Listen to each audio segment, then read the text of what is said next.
स्वागत है Hindi novel master की उस छुपी हुई दुनिया में, जहां शब्द अंधेरों में चमकते हैं और कहानियां रात के सन्नाटे में सांस लेती है। यहां हर अध्याय एक दरार है, जिसके पार अनजाने सच, भूली हुई परछाइयां और ऐसे रहस्य छिपे हैं जिन्हें उजागर करना हर किसी के बस की बात नहीं। डिस्क्लेमर: इस चैनल की सभी कहानियां, पात्र और घटनाएं कल्पना की गहराइयों में गरी गई है। इनका किसी भी वास्तविक व्यक्ति, स्थान या घटना से कोई संबंध नहीं। यदि कोई समानता दिखे तो समझिए कहानी ने आपको अपने जादू में बांध लिया है। यह सामग्री केवल मनोरंजन और रहस्यभरी साहित्यिक यात्रा के उद्देश्य से प्रस्तुत की गई है। अध्याय 631। मुंबई मालाबार हिल मिड लेवल्स विला। जैसे सूरज उगता और डूबता, व्यस्त क्रॉस हार्बर फेरी उत्तर और दक्षिण तटों के बीच विक्टोरिया हार्बर में आती जाती रहती। मछली पकड़ने वाली नावें, क्रूज जहाज, दर्शनीय नौकाएं, 10,000 टन के विशालकाय जहाज और उनके हॉर्न की आवाजें आपस में मिलकर समुद्री समृद्धि का एक भव्य दृश्य रचती। हालांकि सबसे सुंदर दृश्य भी आखिरकार थकान पैदा कर देता है। अनया मल्होत्रा, जिसे पूरी तरह ठीक होने के लिए मूल रूप से आधा महीना इलाज की जरूरत थी, अचानक एक दिन होश में आ गई। एक जांच के बाद डॉक्टर को एहसास हुआ कि अनया मल्होत्रा के अंदर एक रहस्यमयी शक्ति है जो उसे साधारण लोगों से बेहतर रिकवरी क्षमता देती है। यह एक जादुई बर्फ और बर्फीली ऊर्जा थी जो दुनिया में ज्ञात किसी भी ऊर्जा से अलग थी। अनया मल्होत्रा ने स्वाभाविक रूप से उसे नहीं बताया कि उसने उड़ान स्वर्ग घाटी की बर्फ रहस्य ग्रंथ की साधना की है। अनया मल्होत्रा के होश में आने के बाद उसने महसूस किया कि उसके अंदर की प्राण शक्ति लगातार उसके चेतना सागर पर प्रभाव डाल रही है, उसकी स्पष्टता बहाल करने में मदद कर रही है। उसी विधि का उपयोग करके उसने 3 दिन खर्च करके काव्या शर्मा को भी जगा दिया। हालांकि दोनों जाग गई थीं, लेकिन विले में भारी सुरक्षा थी और हर गार्ड एक सुपर विशेषज्ञ था। अनया मल्होत्रा की मामूली मार्शल आर्ट्स के साथ वह निश्चित रूप से बाहर नहीं निकल सकती थी। सौभाग्य से यहाँ के लोग उनकी स्वतंत्रता पर प्रतिबंध लगाते थे, लेकिन अच्छा खाना और पीना प्रदान करते थे। एकमात्र चीज जो अनया मल्होत्रा को परेशान करती थी वह ये थी कि वह पहले से ही मास्टर रजनीश खन्ना की जन्मदिन की दावत से चूक गई थी, और अगर वह यहाँ और रुकी तो शायद वह अपने जीवन की सबसे महत्वपूर्ण शादी से चूक जाएगी। कमबख्त, अरमान रायजादा मुझे ढूंढने क्यों नहीं आया? यह अजीब विदेशी डॉक्टर हॉफमैन पूरे दिन मेरे कोशिकाओं को विश्लेषण और प्रयोगों के लिए लेता रहता है, लेकिन इस मिस को जाने नहीं देता। यह मिस कोई प्रयोग चूहा नहीं है। अरे डॉक्टर हॉफमैन, तुम्हारा बॉस हमें कब जाने देगा? अनया मल्होत्रा ने गुस्से से सामने वाले सफ़ेद डॉक्टर को देखा। उसके अनुसार उसके बॉस ने जोर दिया कि वह यहाँ रुके और उसके निर्देशों के बिना वह स्वतंत्र रूप से नहीं जा सकती। मिस अनया, कृपया शांत हो जाओ। यहाँ का वातावरण तुम्हारे शरीर की रिकवरी के लिए बहुत फायदेमंद है। थाई लोगों का काला जादू एक रहस्यमयी और प्राचीन श्राप है जिसे हटाना बहुत मुश्किल है। मुझे उम्मीद है कि तुम अपनी सेहत की पुष्टि होने के बाद जाओ। डॉक्टर हॉफमैन गंभीर चेहरे से बकवास कर रहा था। वास्तव में अनया मल्होत्रा की समस्या बहुत पहले चली गई थी। बस तारा सहगल ने पहले से ही अनया मल्होत्रा का रूप धारण करके जयपुर शहर जा रखा था। अगर असली अनया मल्होत्रा फिर से जयपुर शहर में दिखाई देती तो चीजें दिलचस्प हो जाती। बकवास बंद करो, हमें बताओ, हमें जाने देने के लिए कितने पैसे लगेंगे? काव्या शर्मा, जो पास खड़ी थी, इस तरह कैद होने को सहन नहीं कर सकी। उसने भौहें चढ़ाईं और नाराजगी से कहा। वह बता सकती थी कि यह डॉक्टर हॉफमैन उन्हें निगरानी के लिए भेजा गया था, उन्हें भागने से रोकने के लिए। वह बस ये समझ नहीं पा रही थी कि कौन था जो उसे और अनया मल्होत्रा को मुंबई में रखना चाहता था और घर जाने नहीं देता। इसके अलावा सबसे अजीब बात यह थी कि दूसरी पार्टी ने कोई मांग नहीं की, केवल उसे और अनया मल्होत्रा से मुंबई में कुछ और दिनों तक रहने को कहा। यह वाकई अजीब था। हॉफमैन ने सिर हिलाया और कड़वी मुस्कान दी। ये युवा मिस, ये पैसों की बात नहीं है। देखो, यह मुंबई का सबसे शानदार विला है। हमारे पास दर्जन भर बॉडीगार्ड हैं। क्या मैं पैसों की कमी वाला लगता हूँ? और सच बताऊं, भले ही मैं तुम्हें जाने देने के लिए सहमत हो जाऊं, वे सहमत नहीं होंगे जब तक हमारा बॉस आदेश न दे। ये कहकर हॉफमैन ने अपनी वाइन ग्लास पकड़ी और बाहर खड़े चुप काले बॉडीगार्डों की ओर इशारा किया। इन काले बॉडीगार्डों से खून की तेज गंध आती थी और वे बाहर पत्थर की मूर्तियों की तरह खड़े थे, कोई आवाज नहीं कर रहे थे। काले लोगों की आलसी, खेलने वाली प्रकृति इन व्यक्तियों से पूरी तरह गायब हो गई थी। उसकी जगह गंभीरता और अनुशासन ने ले ली थी। अनया मल्होत्रा ने यह सुनकर गहराई से भौहें चढ़ाईं। उसने सोचा और सोचा, लेकिन कोई अच्छा समाधान नहीं निकाल सकी। आखिरकार वह केवल कह सकी, तो क्या तुम मेरी तरफ से उनसे पूछ सकते हो मुझे जाने देने के लिए कितने पैसे लगेंगे? वे सिर्फ बॉडीगार्ड हैं, किसी के लिए काम करते हैं। मैं उन्हें उनके कमीशन से 10 गुना देकर उन्हें जयपुर शहर वापस ले जाने के लिए काम पर रखूंगी। क्षमा करें मिस अनया, मैं तुम्हारी तरफ से वह सवाल नहीं पूछ सकता। डॉक्टर हॉफमैन ने हालांकि सिर हिलाया। क्यों, मैं कोई भी राशि दे सकती हूँ, अनया मल्होत्रा ने हैरानी से पूछा। पिछले साल अरमान रायजादा के कुछ दवा आविष्कारों के कारण उसने बहुत सारा पैसा कमाया था। पैसा कमाने की क्षमता के मामले में पूरे एशिया में शायद केवल कुछ प्रमुख सूचीबद्ध वित्तीय समूह ही उसे पार कर सकते थे। डॉक्टर हॉफमैन ने कड़वी मुस्कान दी। मुझे डर है कि अगर मैं उनसे वह सवाल पूछूंगा तो वे मुझे गोली मार देंगे। ये लोग सभी अफ्रीकी स्वतंत्रता सेना से थे। हमारे बॉस ने उनके पूरे कबीले की जान बचाई थी। वे अपने कबीलों द्वारा चुने गए सबसे वफादार और बहादुर योद्धा हैं जो हमारे बॉस की सेवा करते हैं। हाँ, सेवा करते हैं, सुरक्षा नहीं। क्योंकि तारा सहगल की ताकत इन सभी अफ्रीकी योद्धाओं की कुल ताकत से कहीं ज्यादा थी, इसलिए सुरक्षा की कोई बात नहीं थी। मैं तुम्हें सलाह देता हूं कि कुछ दिनों तक यहाँ रहो और इसे छुट्टी मान लो। चिंता मत करो, ज़्यादा से ज़्यादा 10 दिनों में तुम घर जा सकती हो। रात के खाने के लिए किचन से जो चाहो ऑर्डर करो, चाहे फ्रेंच कोर्ट व्यंजन हो, इटालियन फोई ग्रास या जापानी कोरियाई या यहाँ तक कि मंचूहन इंपीरियल दावत। अगर तुम खाना चाहती हो, हमारी किचन दुनिया भर से 24 घंटे एयर फ्रेट कर सकती है। ये कहकर डॉक्टर हॉफमैन ने अपनी उंगलियां चटकाईं। जल्द ही एक ब्रिटिश बटलर अंदर आया और कहा, सर, मैं आपकी कैसे मदद कर सकता हूँ। डॉक्टर हॉफमैन ने अनया मल्होत्रा की ओर इशारा किया और कहा, कृपया हमारे सम्मानित मेहमानों का अच्छा ख्याल रखो। मेरे पास कई प्रयोग हैं जो महत्वपूर्ण चरण पर पहुंच गए हैं, इसलिए मैं कुछ दिनों तक अनुपस्थित रह सकता हूं। बहुत अच्छा, मैं समझ गया। मैं आपको आपके प्रयोगों में सफलता की कामना करता हूं, सम्माननीय मिस्टर हॉफमैन। ब्रिटिश बटलर ने विनम्रता से झुककर कहा। अनया मल्होत्रा और काव्या शर्मा ने एक दूसरे की ओर देखा। दोनों के चेहरों पर निराशा की झलक थी। उसी समय अनया मल्होत्रा का दिल बेचैन होने लगा। जयपुर शहर, रायजादा परिवार के पुराने निवास में अरमान रायजादा अपने लैपटॉप पर तेजी से कुछ लिख रहा था। तारा सहगल अनया मल्होत्रा का रूप धारण करके उसके पास आए और उसे एक कप साफ चाय लाए। ये पूर्व किंगमिंग ड्रैगन वेल थी, सबसे सुगंधित। उसने अरमान रायजादा के लैपटॉप पर नजर डाली, जिसमें शीर्षक जैसे वायरस विकास का अवलोकन, HIV की संरचना और गठन और आनुवंशिक रोगों की प्रारंभिक जटिलताएं और चेतावनियां थे। क्या तुम अभी भी वैक्सीन के बारे में सोच रहे हो? खुद को ज्यादा थकाओ मत, याद रखो आराम करना। तुमने पहले से ही काफी अच्छा किया है, उसने धीरे से कहा, उसकी भौहों में दर्द की झलक। यह आदमी हमेशा इतनी सारी चीजें अपने कंधों पर उठाता है और वह उसके बोझ को साझा करने के लिए कुछ नहीं कर सकती। उसने हाथ बढ़ाया और धीरे से अरमान रायजादा के कंधों की मालिश की। अरमान रायजादा ने उसके कंधे पर रखे हाथ को पकड़ लिया। वह मुड़ा नहीं। उसकी आवाज गर्म जैद की तरह तारा सहगल के कान में गूंजी। धन्यवाद तारा। जब तारा के 2 शब्द बोले गए, वे नाजुक गोरी जैद जैसी छोटी हाथ तुरंत थरथराने लगे जैसे बिजली से छू लिए गए हों। अध्याय 632। तुम क्या कह रहे हो? तारा सहगल के चेहरे पर घबराहट की झलक दिखी और आश्चर्य की भी। घबराहट इसलिए क्योंकि उसकी पहचान उजागर हो गई थी। आश्चर्य इसलिए कि भले ही उसने खुद को इतना अनया मल्होत्रा जैसा बना लिया था, फिर भी उसने उसे पहचान लिया। इससे पता चलता है कि उसके दिल में उसकी महत्वता कम नहीं है। अरमान रायजादा ने मुस्कुराते हुए तारा सहगल के घबराए चेहरे को देखा, एक उंगली बढ़ाई और छुआ, फिर उसकी उंगली की नोक पर प्राण शक्ति की एक झलक चमकी। जब उसकी उंगली तारा सहगल के चेहरे पर फिसली, उसका भेष जल्दी से लहराने लगा। उसकी नाक, गाल और आंखें धीरे धीरे बदल गईं, अंत में तारा सहगल के गुलाब जैसे नाजुक चेहरे में बदल गईं। अरमान रायजादा ने उसके चेहरे को देखा, हल्के से मुस्कुराया और कहा, तारा, क्या तुम सच में सोचती हो कि तुम मुझे धोखा दे सकती हो? तारा सहगल ने भी मुस्कुराया, मैंने कभी नहीं सोचा कि मैं इसे हमेशा छिपा सकती हूँ। मैं बस कोशिश करना चाहती थी कि तुम कब खामी पकड़ोगे। वैसे तुम्हें कब से मुझ पर शक हुआ? मैंने तुम्हें प्लेन से उतरते ही शक किया, अरमान रायजादा ने हंसकर कहा, याद करते हुए कि प्लेन से उतरते ही तारा सहगल का व्यवहार कितना अनया मल्होत्रा से अलग था। अनया मल्होत्रा जैसी घमंडी व्यक्ति घर पर ऐसा व्यवहार कर सकती है, लेकिन एयरपोर्ट पर सार्वजनिक रूप से उसके प्रति इतनी स्नेहपूर्ण कैसे हो सकती? और इतनी नखरे वाली आवाज में बोलना, ये बस कल्पना से बाहर था। तो तुम्हें कब पक्का यकीन हुआ कि मैं अनया मल्होत्रा नहीं हूँ? तारा सहगल ने सोचा कि एयरपोर्ट पर शक होने का कारण शायद उसका ज्यादा उत्साह था, लेकिन सबूत के बिना अरमान रायजादा कैसे 100% निश्चित हो सकता था कि वह अनया मल्होत्रा नहीं है?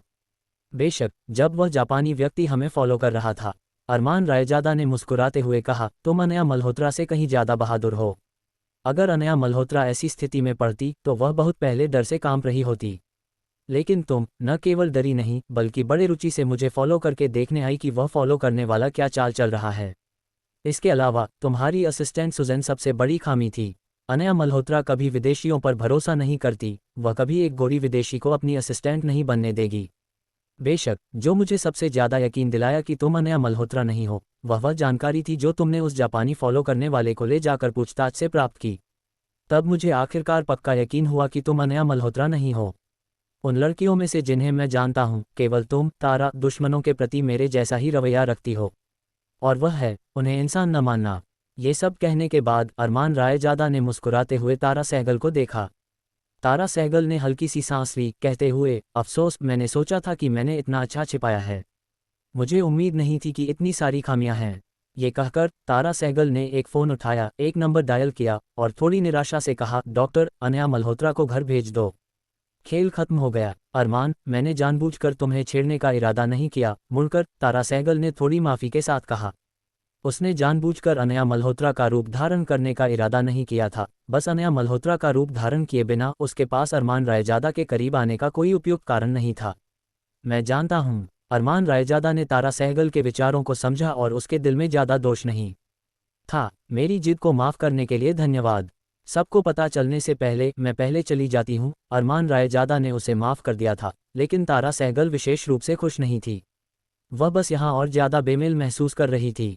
वह उस कमरे पर कब्जा कर रही थी जो हक से अनया मल्होत्रा का था, वह स्वागत प्राप्त कर रही थी जो हक से अनया मल्होत्रा का था, लेकिन सच्चाई में वह बिल्कुल खुश नहीं थी। इसके विपरीत वह अनया मल्होत्रा से और ज़्यादा ईर्ष्या करने लगी। नहीं, जल्दी मत करो जाने की। अरमान रायजादा ने हालांकि तारा सहगल को पकड़ लिया। वह जानता था कि अगर वह उसे ऐसे ही जाने देगा तो पता नहीं वे फिर कब मिलेंगे। वाकई, जैसे ही अरमान रायजादा ने उसे रोका, तारा सहगल के दिल में आश्चर्य की झलक आई। उसी समय उसने कुछ उम्मीद से अरमान रायजादा को देखा। अरमान रायजादा ने हल्के से मुस्कुराया, जैसे उसके विचारों को समझते हुए, और कहा, चूंकि तुम आए हो तो जल्दी मत जाओ। मैं तुम्हें फिर से अपने परिवार से मिलवाता हूँ। मुझे लगता है कि दादाजी, पहले चाचा, तीसरे चाचा और अन्य तुम्हें भी पसंद करेंगे। अरे, यह शायद अच्छा नहीं होगा, तारा सहगल ने हकलाते हुए कहा। वह, जो आमतौर पर रानी जैसा व्यवहार रखती है, अब थोड़ी असमंजस में थी। वह जानती थी कि इस पल उसका चेहरा आग की तरह लाल होना चाहिए। इसमें क्या फ़र्क पड़ता है? अरमान रायजादा ने तारा सहगल का हाथ पकड़ा और उसे दरवाजे से बाहर ले गया, उसे फिर से पुराने रायजादा परिवार के निवास का दौरा कराया। चलते हुए उसने घर के हर कोने का परिचय दिया। कभी कभी रायजादा परिवार के कुछ चचेरे भाई रुकते, अरमान रायजादा को छेड़ते और पूछते कि यह सुंदर महिला कौन है। क्या वह अनया मल्होत्रा की पीठ पीछे कोई रखेल छिपा रहा है? तारा सहगल ने हालांकि संयम रखा और चचेरे भाइयों से कुशलता से अभिवादन किया। उसका दोस्ताना तरीका रायजादा परिवार की बहनों को भ्रमित कर देता। क्या ये किसी परिवार की रिश्तेदार है? वरना वह इतनी परिचित कैसे है? वह सबके नाम तक जानती है। रायजादा परिवार एक बड़ा परिवार था, इसलिए स्वाभाविक रूप से कई रिश्तेदार थे।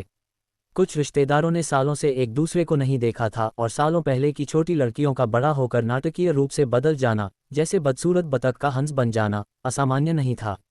जल्द ही अरमान रायजादा के एक अनजान सुंदर महिला को घर घुमाने की खबर पूरे रायजादा परिवार में फैल गई।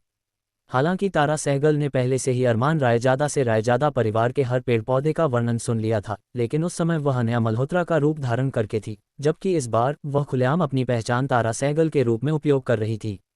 एहसास स्वाभाविक रूप से काफ़ी अलग था। शाम को पहले चाचा, तीसरे चाचा और अन्य लौटे और देखा कि अरमान रायजादा ने एक अनजान सुंदर महिला को घर देने के लिए लाया था, जबकि उसकी आधिकारिक पत्नी अनया मल्होत्रा गायब थी। वे सब संदेह से भरे थे।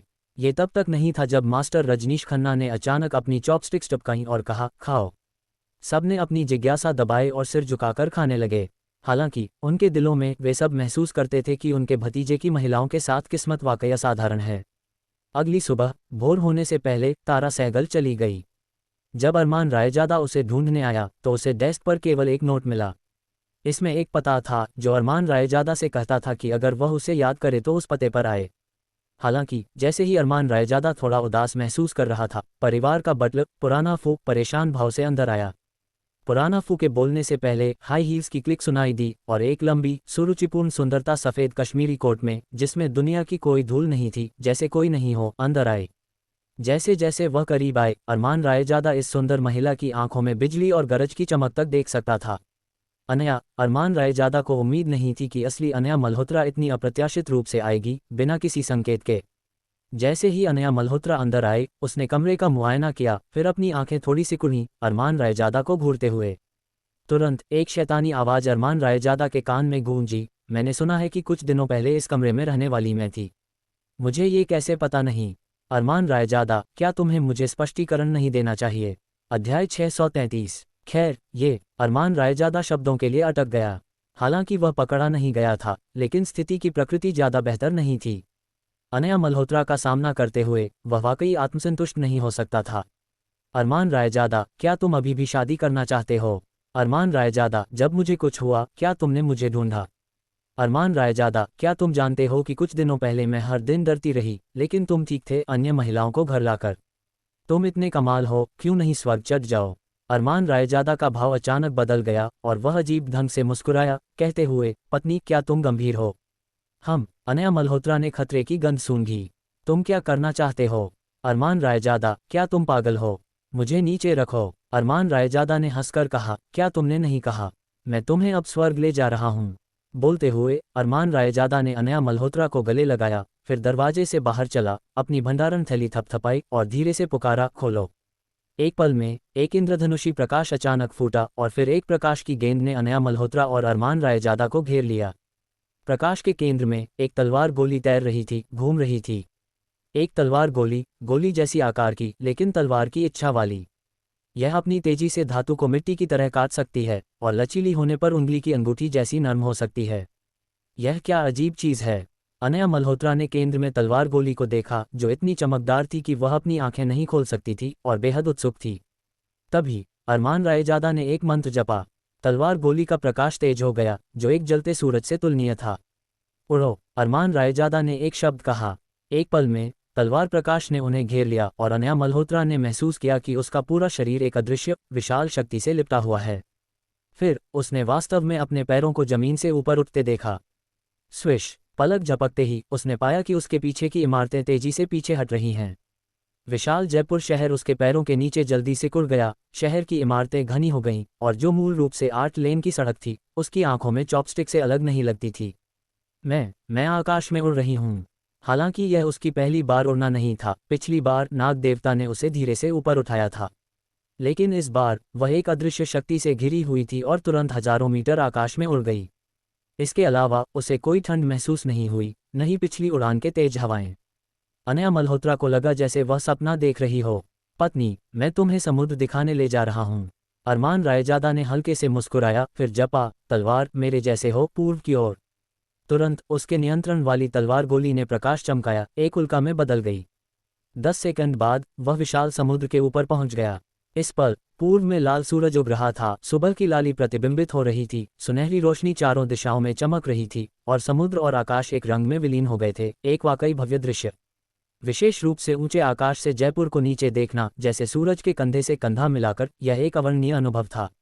अनया मल्होत्रा का चेहरा लाल हो गया था और साफ था कि वह बहुत उत्साहित थी। ये देखकर अरमान रायजादा घमंडी महसूस कर रहा था। पत्नी, क्या तुमने काफी देख लिया? मैं तुम्हें जयपुर के हिंद महासागर हम्पबैक डॉल्फिन दिखाने ले चलता हूँ।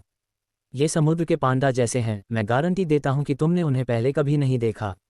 अरमान रायजादा ने मुस्कुराया, देखते हुए कि अनया मल्होत्रा काफी उम्मीद भरी लग रही है। वह बुदबुदाया, तलवार मेरे जैसे हो, दक्षिण की ओर। पलक झपकते ही अरमान रायजादा ने अनया मल्होत्रा को दीव द्वीप के पास के जलदमरू मध्य में ले आया, जो हिंद महासागर हम्पबैक डॉल्फिन की गतिविधि क्षेत्र है। अरमान रायजादा ने अचानक अपना मुंह खोला, लेकिन कोई आवाज नहीं निकली। अनया मल्होत्रा ने अरमान रायजादा को अजीब ढंग से देखा और पूछा, तुम क्या कर रहे हो?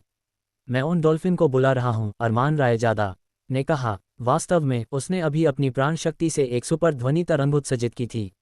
मनुष्य इस ध्वनि तरंग को नहीं सुन सकते, लेकिन डॉल्फिन इसे बहुत दोस्ताना पाएंगे। क्योंकि अरमान रायजादा की अभी की आवाज डॉल्फिन भाषा में अनुवादित का मतलब था, यहाँ बहुत सारा स्वादिष्ट खाना है, भाइयों जल्दी आओ। क्योंकि डॉल्फिन अत्यधिक सामाजिक जानवर हैं, वे समूहों में यात्रा करते हैं। वाह अरमान रायजादा, वहाँ देखो। ज्यादा देर नहीं हुई, समुद्र की सतह उछलने लगी और अनगिनत डॉल्फिन पानी से कूदने लगे, समुद्र में सुंदर चाप बनाते हुए। सफेद डॉल्फिन पानी की छींटों के साथ आगे बढ़ते हुए जैसे सफेद इंद्रधनुष समुद्र पर नाच रहा हो। सैकड़ों सफेद डॉल्फिन कूदते हुए अनया मल्होत्रा दृश्य से स्तब्ध रह गई। इस पल अनया मल्होत्रा ने देखा कि किसी अनजान समय पर एक डॉल्फिन पर एक आकृति प्रकट हो गई थी। वह व्यक्ति डॉल्फिन पर सवार हवा और लहरों की सवारी कर रहा था, स्वतंत्र रूप से चिल्ला रहा था, लगता था बहुत मजा ले रहा है। व्यक्ति ने अचानक आकाश में अरमान रायजादा की ओर देखा और उसकी हंसी गरज की तरह लुढ़क कर आई, कहते हुए, ऊपर वाले भाई नीचे क्यों नहीं आते और शामिल क्यों नहीं होते? डॉल्फिन की सवारी करके पानी से गुजरना, यह मजा केवल हमारे भारत जयपुर में मिलता है। मैं इंस्पेक्टर जगत प्रताप ने 4 महासागरों की यात्रा की है और इससे ज्यादा मजेदार जगह नहीं पाई। तो नीचे वाला व्यक्ति इंस्पेक्टर जगत प्रताप था। यह अरमान रायजादा की पहली बार इंस्पेक्टर जगत प्रताप से मिलना था। वह लंबा था, ठुड्डी पर बड़ी दाढ़ी, बहुत कठोर लग रहा था। अनया, कोशिश करना चाहती हो? अरमान रायजादा ने अनया मल्होत्रा को देखा। अनया मल्होत्रा ने उत्साह से सिर हिलाया, हाँ हाँ, डॉल्फिन की सवारी, ये बहुत दिलचस्प है। अरमान रायजादा ने मुस्कुराया, अच्छा चलो नीचे जाते हैं। डॉट डॉट डॉट लहरें गुस्से से गरज रही थीं, ज्वार उछल रहा था और सफ़ेद डॉल्फिन बिखरे तारों की तरह ज्वार के भीतर धारा के विपरीत चार्ज कर रहे थे। वे लहर दर लहर पर कूदते, कभी कभी 5 या 6 मीटर पानी के नीचे गोता लगाते, नीचे छूकर वापस उछलते और फिर पानी से बाहर कूदते। अगर अरमान रायजादा ने अनया मल्होत्रा को जल प्रतिरोधी गोली नहीं दी होती तो उसका शरीर शायद समुद्री पानी के दबाव से अभिभूत हो जाता। हालांकि जल प्रतिरोधी गोली लेने के बाद समुद्री पानी का अनया मल्होत्रा पर कोई प्रभाव नहीं पड़ा और पानी के नीचे भी उसे लगा जैसे वह जमीन पर हो। अनया मल्होत्रा हालांकि बहुत मजा ले रही थी। पास में इंस्पेक्टर जगत प्रताप देखते हुए कि अरमान रायजादा अनया मल्होत्रा को इतना लाड़ प्यार कर रहा है, नहीं रोक सका और कहा, क्या ये तुम्हारी पत्नी है? तुम वाकई धन्य हो कि ऐसा आदमी मिला। अरमान रायजादा ने अपनी नाक छुई, थोड़ा शर्मिंदा। वह निश्चित रूप से दूसरे पक्ष को नहीं बताएगा कि वह क्षतिपूर्ति कर रहा है। देखते हुए कि अरमान रायजादा नहीं बोला, इंस्पेक्टर जगत प्रताप ने विषय जारी नहीं रखा। थोड़ी देर बाद इंस्पेक्टर जगत प्रताप ने अचानक एक नर्म हम निकाला और कहा, तुम्हारी पत्नी की योग्यता अच्छी है। क्या वह बर्फ और बर्फीली विशेषता वाली साधना तकनीक की साधना कर रही है? ये दुर्लभ है। ज़्यादातर लोग आग विशेषता और पृथ्वी विशेषता की साधना करते हैं। हमारे भारत मुख्य भूमि से बहुत कम लोग जल विशेषता की साधना तकनीक की साधना करते हैं। बर्फ और बर्फीली विशेषता की तो बात ही छोड़ो। संयोग से अरमान रायजादा ने भी विषय को हल्के से टाल दिया। इंस्पेक्टर जगत प्रताप भी जानता था कि किसी से ज्यादा घनिष्ठ बात करना अनुचित है, खासकर दूसरे की साधना तकनीक के बारे में पूछना। अपनी गलती का एहसास होने पर वह मुस्कुराया और विषय बदल दिया। अरमान रायजादा से जयपुर की कुछ स्थानीय विशेषताओं या मजेदार जगहों के बारे में बात की। वैसे हम इतनी देर बात कर चुके हैं और अच्छी पटरी बैठ गई है। मुझे नहीं पता कि इस साथी साधक को क्या कहूँ। तुम ज्यादा उम्र के नहीं लगते, लेकिन तुम्हारी साधना कम नहीं है। तुम किसी प्रतिष्ठित परिवार से होगे, सही? यहाँ प्रकट होने का मतलब है कि क्या तुम भाई पर्वत पैविलियन के मुख्य शिष्य हो? इंस्पेक्टर जगत प्रताप जयपुर में लगन से साधना कर रहा था, शायद ही किसी अन्य साधक से मिलता। उसने कभी अरमान रायजादा जैसे किसी से नहीं मिला था जो अपनी साधना का उपयोग करके अपनी पत्नी को खेलने ले आता। और इतना युवा होने पर भी इतना बेफिक्र, शायद केवल प्रतिष्ठित संप्रदाय के प्रतिभाशाली शिष्य के पास ऐसा पूंजी होता। ये सुनकर अरमान रायजादा ने अपनी नाक छुई और मुस्कुराया, इंस्पेक्टर जगत, हमने फ़ोन पर कई बार बात की है। मुझे इस वैक्सीन घटना में तुम्हारी मदद के लिए धन्यवाद देना है। अगर राष्ट्रीय खुफिया एजेंसी की 9वीं शाखा के भाइयों की मदद न होती तो यह इतनी आसानी से हल नहीं होता। अरे, तो तुम अरमान रायजादा हो? ये वाकई, हाँ हाँ। हंसने के बाद इंस्पेक्टर जगत प्रताप ने अचानक कहा, भाई अरमान, मैंने सुना है कि तुम पावना सैन्य क्षेत्र में कर्नल हो। ये प्रतिभा की बर्बादी है। ऐसा करो, मेरे साथ राष्ट्रीय खुफिया एजेंसी में आ जाओ। अगर तुम सहमत हो तो मैं तुरंत स्वामी लोकेश जिनवरा को कॉल करता हूँ। इस बार तुम्हारे योगदान से जनरल का पद गारंटीड है। अध्याय 634। ये भाई जगत, सच कहूँ तो मैं पावना सैन्य क्षेत्र में केवल नामात्र का स्टाफ हूँ। मैं अभी भी अपना मुख्य काम डॉक्टर के रूप में करता हूँ। इसके अलावा मैं आलसी जीवन की आदत डाल चुका हूँ और शायद राष्ट्रीय खुफिया एजेंसी जैसे अनुशासित बल में अभ्यस्त नहीं हो पाऊंगा। अरमान रायजादा राष्ट्रीय खुफिया एजेंसी में शामिल होने को अनिच्छुक था। हालांकि वह पहले भाड़े का सैनिक रहा था, लेकिन भाड़े के सैनिक मिशन आधार पर काम करते थे। नियम इतने सख्त नहीं थे और युद्ध क्षेत्र पर ज्यादा स्वतंत्रता थी। अगर वह राष्ट्रीय खुफिया एजेंसी में शामिल होता तो दैनिक छोटी मोटी बातें ही उसे सिरदर्द दे देतीं। इसके अलावा उसे राज्य संस्थानों से निपटना पड़ता। वह इतनी परेशानी सहन करने को तैयार नहीं था। वह केवल इंस्पेक्टर जगत प्रताप की दयालु पेशकश को मना कर सकता था। इंस्पेक्टर जगत प्रताप, हालांकि थोड़ा निराश, अरमान रायजादा को समझा और हंसा, ठीक है, मैं तुम्हें समझ सकता हूँ। मुझे भी उन नियमों से चिढ़ होती है, इसलिए मैं जयपुर के इस छोटे द्वीप पर अकेला छिपा हूँ। उनकी संघर्षों में भाग लेने को आलसी हूँ। चूंकि तुम जयपुर तक आए हो, मुझे मेजबान बनने दो और तुम्हें और तुम्हारी पत्नी को मेरे स्थान पर बैठने के लिए आमंत्रित करो। तुम्हारी किस्मत अच्छी है, तुम्हें एक इलाज मिलेगा। एक 10 साल पुरानी बर्फ ज्वाला फल का पौधा जो मैंने उत्तर समुद्र से ट्रांसप्लांट किया था, इन पिछले कुछ दिनों में परिपक्व हो गया। इसे शराब में बनाकर मैंने एक जार स्वामी लोकेश जिनवरा को भेजा, लेकिन अभी भी बहुत बचा है। बर्फ ज्वाला फल। ये सुनकर अरमान रायजादा भी थोड़ा उम्मीद भरा हो गया, कहते हुए, ये फल ढूंढना बहुत मुश्किल है। मैंने सुना है कि यह अत्यंत ठंडे क्षेत्रों में पृथ्वी की परत के मैग्मा वैंट्स के पास उगता है। इसे बर्फ और आग दोनों के वातावरण की जरूरत होती है। इसके अलावा 100 किलोमीटर के भीतर दो पौधे नहीं उगते। मैंने इसके बारे में लंबे समय से सुना है लेकिन कभी नहीं देखा। मुझे उम्मीद नहीं थी कि भाई के स्थान पर इसे देखूंगा। किसी ज्ञानी से मिलना दुर्लभ था जो बर्फ ज्वाला फल की उत्पत्ति समझा सके। इंस्पेक्टर जगत प्रताप विशेष रूप से प्रसन्न महसूस कर रहा था और उसकी हंसी गरज की तरह गूंजी, समुद्र की लुढ़कती लहरों को हिला दी। वाकई, मैं सही था। अच्छी शराब उन्हें चखनी चाहिए जो उसकी कद्र करें। सरकारी उन साधारण लोगों को देना भयानक बर्बादी होगी। चलो चलो पीते हैं। बोलने के बाद इंस्पेक्टर जगत प्रताप ने अपने नीचे वाले सफ़ेद डॉल्फिन को थपथपाया।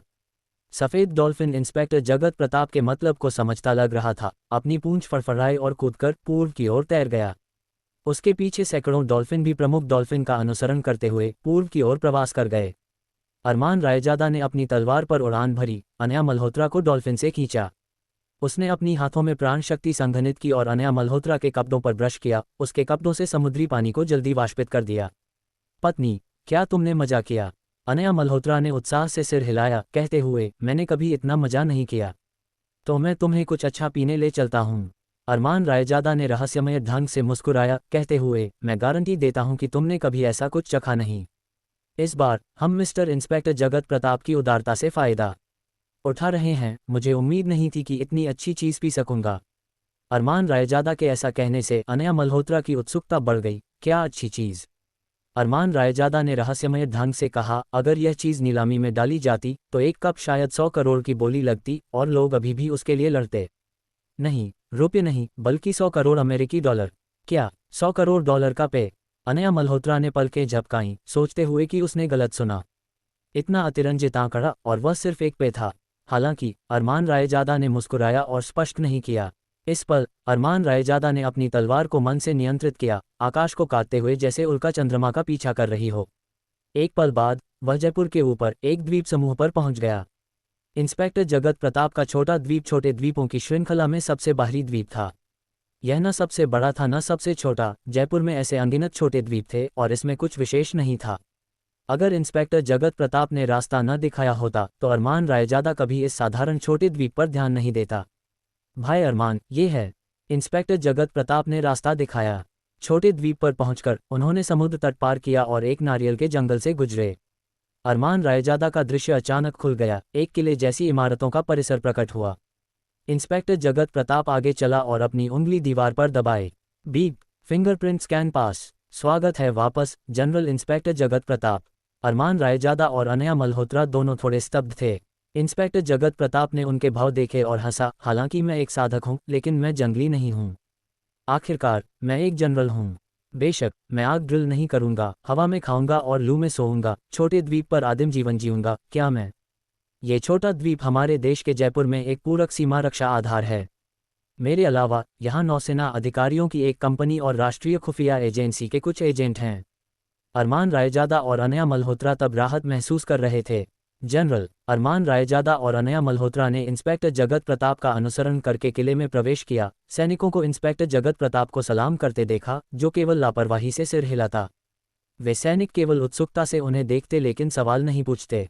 इंस्पेक्टर जगत प्रताप द्वारा लाए गए लोग स्वाभाविक रूप से संदेह से परे थे।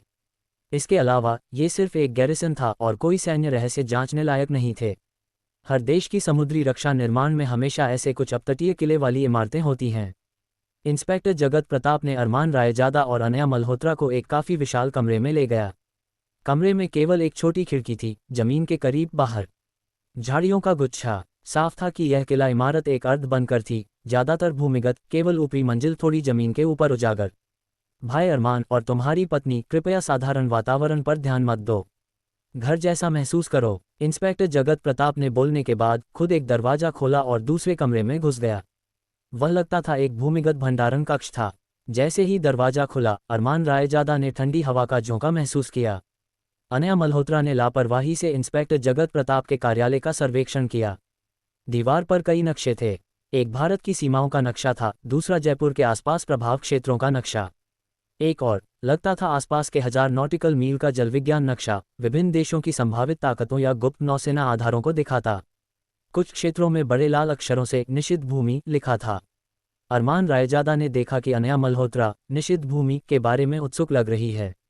उसने एक नज़र डाली और समझ गया कि यह क्यों निषिद्ध भूमि है, स्पष्ट करते हुए ये क्षेत्र पर्वत पैविलियन और दक्षिण सागर संप्रदाय के साधना विद्यालयों की गतिविधि क्षेत्र हैं। परिधि पर विशाल भ्रमजाल हैं। अगर कोई बेड़ा बिना जाल समझे प्रवेश करता है तो आसानी से अंदर खो सकता है। बेशक आमतौर पर कोई जीवन धमकी खतरा नहीं होता। एक बेड़ा जो इस भ्रमजाल में प्रवेश करता है कल दक्षिण सागर में हो सकता है, लेकिन भ्रमित होकर अगली सुबह चोंगमिंग द्वीप के बाहर प्रकट हो सकता है। अनया मल्होत्रा की आंखें चमक उठी जैसे उसने सुना, कहते हुए ये दिलचस्प लगता है। क्या दुनिया का सबसे प्रसिद्ध बरमूडा ट्रायंगल भी एक भ्रमजाल है? ये किस विद्यालय का है? अरमान रायजादा ने सोचा और कहा, बरमूडा ट्रायंगल द्वीप समूह ब्रिटिश स्वशासी विदेशी क्षेत्र है। ये भारतीय साधना विद्यालयों के पारंपरिक प्रभाव क्षेत्र में नहीं है। ये ठीक से किस ताकत का है मुझे ज़्यादा स्पष्ट नहीं है। यूरोपीय प्रभाव क्षेत्र बहुत जटिल है, इसे कुछ शब्दों में नहीं समझाया जा सकता। जब समय होगा मैं तुम्हें डेनमार्क की यात्रा पर ले चलूंगा, मेरे गुरु का वहाँ एक फार्म है। अध्याय 635। अनया मल्होत्रा ने हालांकि इसे दिलचस्प पाया और पूछा, क्या तुम्हारा गुरु भी कोई पशु संरक्षण संगठन का हिस्सा है? क्या वह यूरोपीय प्रसिद्ध घोड़ों को पालता है या मूल्यवान कुत्तों की नस्लें? हाँ, शायद दोनों। मैंने सुना है कि वे सब काफ़ी मूल्यवान और दुर्लभ नस्लें हैं। हालांकि मुझे गुरुजी का स्वाद वाकई समझ नहीं आता। शायद क्योंकि वे बूढ़े हैं, वे हमेशा काफ़ी असामान्य सौंदर्य वाली चीज़ें पालना पसंद करते हैं। अरमान रायजादा ने सिर्फ असहज हंसी दी।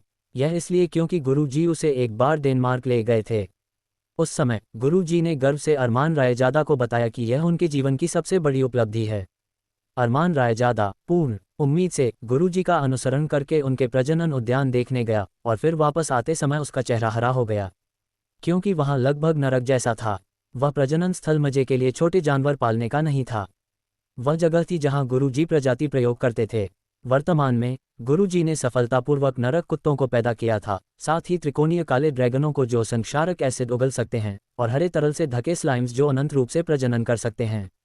अरमान रायजादा को यहाँ तक संदेह था कि गुरुजी इतने सालों से खुद को गरीब कहते रहे क्योंकि उन्होंने अपना सारा पैसा अपनी अंधेरी प्रयोगशाला में फेंक दिया होगा। वह बस नहीं जानता था कि गुरुजी इन चीज़ों से क्या कर रहे हैं। क्या ये हो सकता है कि जुरासिक पार्क देखने के बाद उन्हें एक पागल विचार आया और वे एक वास्तविक डायब्लो पार्क बनाना चाहते हैं? तभी इंस्पेक्टर जगत प्रताप कुछ लेकर बाहर आया जो ब्रीफकेस जैसा लगता था। उसने कमरे में बॉक्स खोला और तुरंत एक ठंडी आभा निकली। भले ही अरमान रायजादा पहले से ही महादक्ष स्तर में था, जब उसने इस ठंड की झलक महसूस की तो वह अपनी त्वचा पर झुंझुनी महसूस करने से नहीं रोक सका। इतनी ठंड! अनया मल्होत्रा अनियंत्रित रूप से कांप गई और अरमान रायजादा के पीछे छिप गई। हालांकि सौभाग्य से ठंड शुरुआत में ही तेज थी। बॉक्स खुलने के बाद हालांकि अभी भी ठंडा था, लेकिन वह हड्डी चीरने वाली भावना नहीं थी। इंस्पेक्टर जगत प्रताप ने बॉक्स से एक कांच की बोतल निकाली जो ज्वाला जैसी लगती थी। कांच की बोतल के बाहर पहले से ही बर्फ की मोटी परत चढ़ी हुई थी, लेकिन अंदर की रक्त लाल तरल उबल रही थी जैसे पकाई गई हो। इंस्पेक्टर जगत प्रताप ने उन दोनों के लिए एक छोटा कप भरा, फिर खुद के लिए एक छोटा कप भरा, उसे एक घूंट में पी लिया, कांपा और बहुत संतुष्ट भाव दिखाया, कहते हुए, आओ भाई अरमान और भाभी, ये बर्फ लुओज वाला फल शराब कमरे के तापमान पर ज़्यादा देर नहीं रखी जा सकती। निकालने के बाद तुरंत एक घूंट में पीनी चाहिए, तब प्रभाव सबसे अच्छा होता है। क्या मैं सच में ये पी सकती हूँ? अनया मल्होत्रा थोड़ी संदेहपूर्ण थी। यह अत्यंत ठंड और गर्मी का संयोजन इंस्पेक्टर जगत प्रताप और अरमान रायजादा दोनों ही साधारण नहीं थे, इसलिए वे इसे पी सकते थे बिना आश्चर्य के। लेकिन हालांकि उसने अरमान रायजादा के साथ कुछ दिनों की साधना की थी, उसका मानसिकता अभी भी खुद को साधारण व्यक्ति मानती थी। अरमान रायजादा ने हल्के से मुस्कुराया और कहा, चिंता मत करो, ये बर्फ लुओज वाला फल तुम्हारे लिए अत्यंत फायदेमंद है। इसे पीने के बाद तुरंत साधना शुरू करना सबसे अच्छा है। शायद तुम इस बर्फ लुओज वाला फल के अंदर की बर्फ ठंडी प्राण शक्ति का उपयोग करके अपनी साधना को आगे बढ़ा सकती हो। अनया मल्होत्रा अब लगभग आत्मन जागृति स्तर पर थी। अगर यह बर्फ लुओज वाला फल न होता तो शायद उसे दक्ष स्तर में प्रवेश करने के लिए और आधा साल की साधना लगती। जहां तक महादक्ष स्तर का, अरमान रायजादा की महादक्ष गोली की मदद से वह 5-6 साल में भाग्यशाली होकर हासिल कर सकती, या अगर बदकिस्मत तो 20-30 साल में। ओह, तो मैं तुम्हारी सुनती हूँ। अनया मल्होत्रा जानती थी कि अरमान रायजादा उसे नुकसान नहीं पहुंचाएगा, और साधना के मामले में वह पूरी तरह नौसिखिया थी। बिना किसी अनुभव के मौजूद दो महान गुरु उसके मुकाबले ज्यादा बोल सकते थे। अनया मल्होत्रा ने अपना साहस जुटाया, गहरी सांस ली, फिर अपना मुंह खोला, जैसे जहर पी रही हो, भौहें चढ़ाईं और बर्फ लुओज वाला फल शराब को एक घूंट में पी लिया। एक ठंड जो उसे कोर तक जमा देती। इस पल एक सनसनी जो उसके पैरों की तलहटी से सीधे उसके सिर तक शूट हुई, लाखों छिद्रों को तुरंत जमाते हुए अनया मल्होत्रा के पूरे शरीर में व्याप्त हो गई। जल्द ही अनया मल्होत्रा के चेहरे पर बैंगनी नीला रंग आ गया और उसके चेहरे पर बर्फ की पतली परत बन गई। जल्दी अपनी साधना तकनीक चलाओ। अरमान रायजादा की आवाज़ अनया मल्होत्रा के कान में गूंजी। अनया मल्होत्रा के दांत किटकिटा रहे थे। अरमान रायजादा की आवाज़ सुनने के बाद उसने तुरंत ध्यान केंद्रित किया और सांस रोकी, बर्फ रहस्य ग्रंथ की सांस विधि चलाने लगी। धीरे धीरे उसके चेहरे का बैंगनी नीला रंग धीरे से कम हो गया और उसके चेहरे पर हल्की चमक आई। घना प्राण शक्ति कमरे में भर गया और उसकी सांस के साथ दो सफ़ेद धुंध उसके मुंह और नाक से अंदर बाहर जाती, बहुत संघनित। थोड़ी देर बाद अनया मल्होत्रा ने अपनी आंखें खोलीं और आश्चर्य से बोली, मुझे लगता है कि मैं दक्ष स्तर में टूट गई हूँ। मेरे निचले डेंटियन में एक क्रिस्टलीय बर्फ का टुकड़ा प्रकट हो गया है। ये तुम्हारा आंतरिक कोर है, कोई बर्फ का टुकड़ा नहीं। अरमान रायजादा हंसने से नहीं रोक सका। विभिन्न साधना तकनीकों के अनुसार हर साधक का आंतरिक कोर अलग होता है। अरमान रायजादा का आंतरिक कोर एक महाप्राण बीज था और जैसे जैसे महाप्राण बीज बढ़ता वह कई मंत्र प्राप्त करता। जैसे अनया मल्होत्रा ने बर्फ रहस्य ग्रंथ की साधना की, उसका बनाया आंतरिक कोर स्वाभाविक रूप से बर्फ रहस्य ग्रंथ से संबंधित था। मुझे लगता है कि मैंने कुछ नई क्षमताएं सीख ली हैं। अनया मल्होत्रा ने भौहें चढ़ाईं। जैसे वह टूटी, एक सहज शक्ति उसके दिमाग में उमड़ी।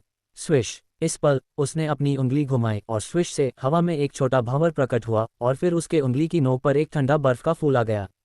कितना कमाल का एहसास! अरमान रायजादा, देखो मैंने ये बनाया।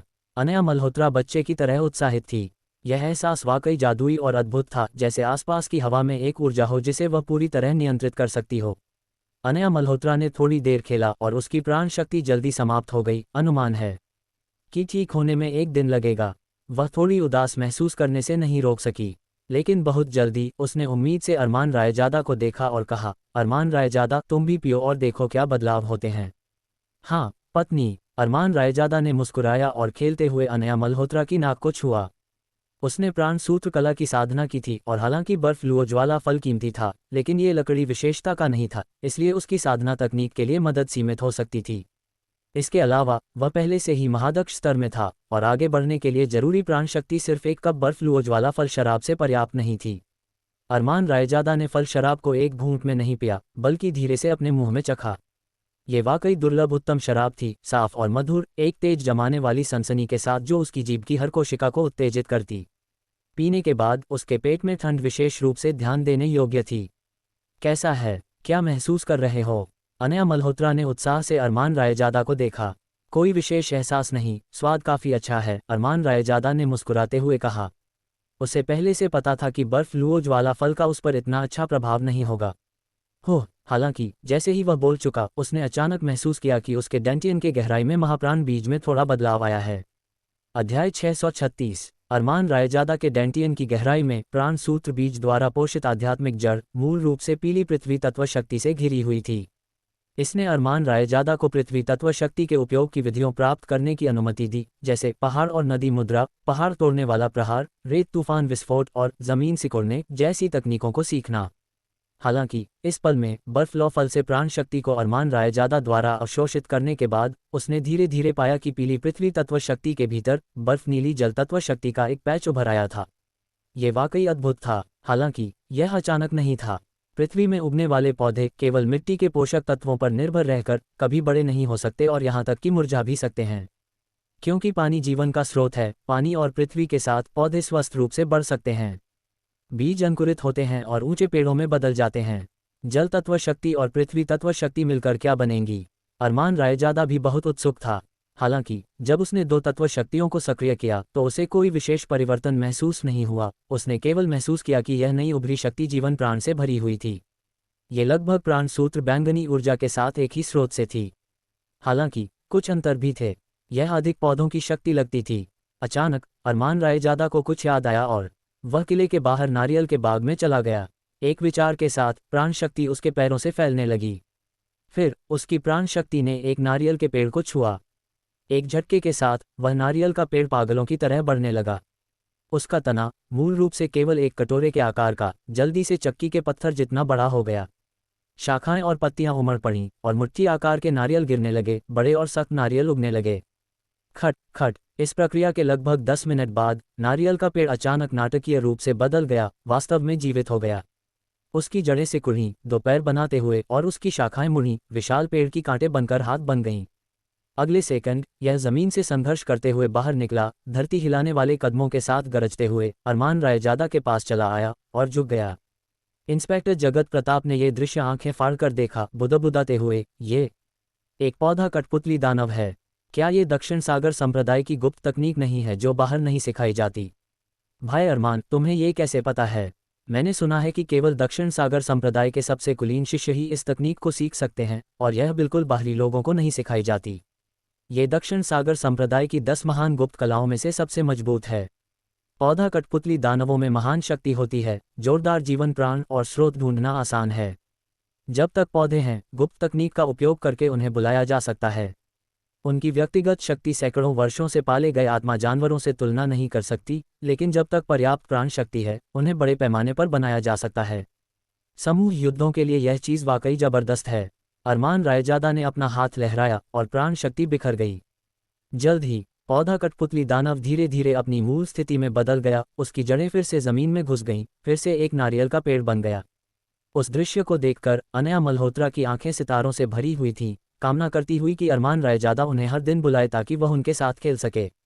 इंस्पेक्टर जगत प्रताप ने भी अरमान रायजादा को ईर्ष्या से देखा। इस छोटे भाई में कई रहस्य थे। ऐसा लगता था कि उसने बर्फ लॉ फल का सेवन करने के बाद खुद ही यह क्षमता प्राप्त की थी।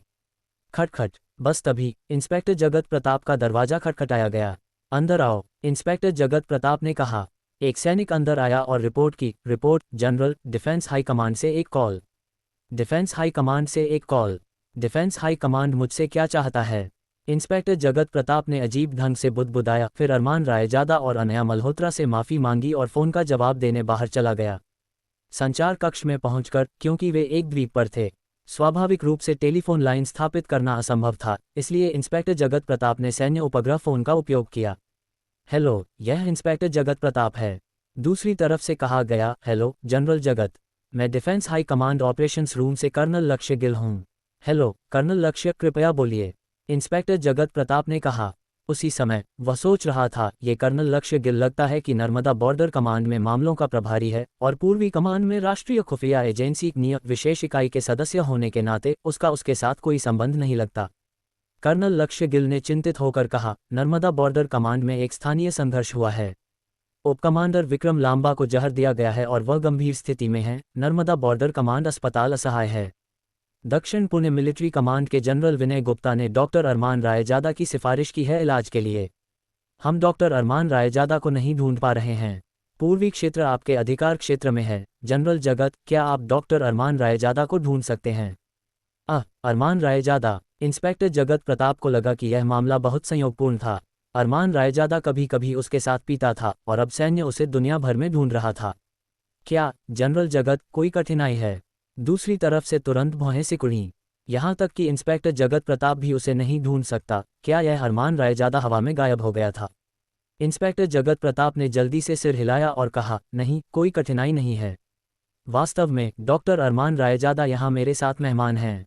ये सुनकर दूसरी तरफ से तुरंत राहत की सांस ली और उसके पीछे एक बड़े शॉट से कहा, मिल गया। अरमान रायजादा समुद्री किले नंबर 9 में है।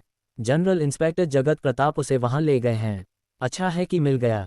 बड़े शॉट ने यह सुनकर राहत की सांस ली और आदेश दिया, हेलीकॉप्टर को सूचित करो कि अरमान रायजादा को उठाकर निकटतम पूर्वी कमांड ले जाए।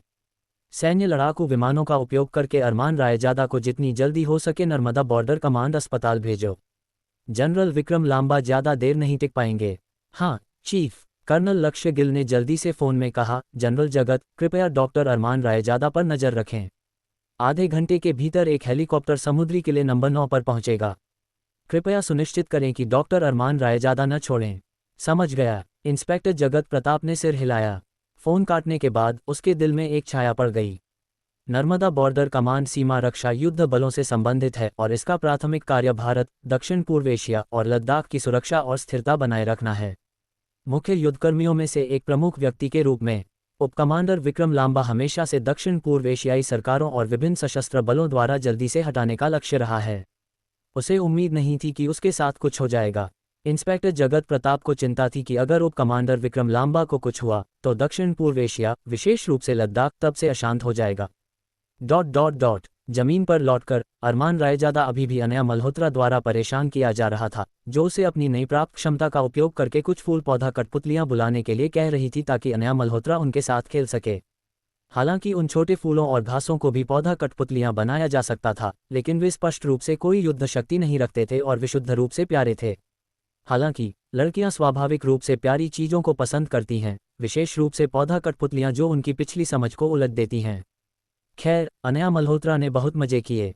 ये देखकर अरमान रायजादा मुस्कुराए बिना नहीं रह सका और परीक्षण करते हुए पूछा, पत्नी, क्या तुम मजा कर रही हो? क्या अब तुम गुस्सा नहीं हो? ये सुनकर अनया मल्होत्रा का चेहरा तुरंत बदल गया और उसने कहा, तुम सोचते हो कि मुझे माफ करना इतना आसान है? तुम सपने देख रहे हो। जब तक क्या? अरमान रायजादा ने उम्मीद से पूछा।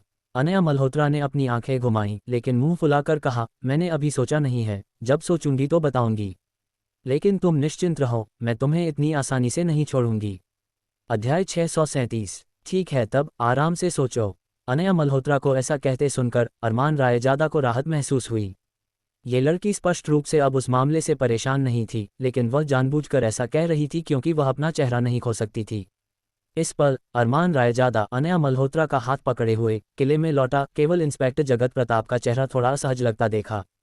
अरमान रायजादा और अनया मल्होत्रा दोनों ने उसे संदेह से देखा। निदेशक जगत, क्या हुआ?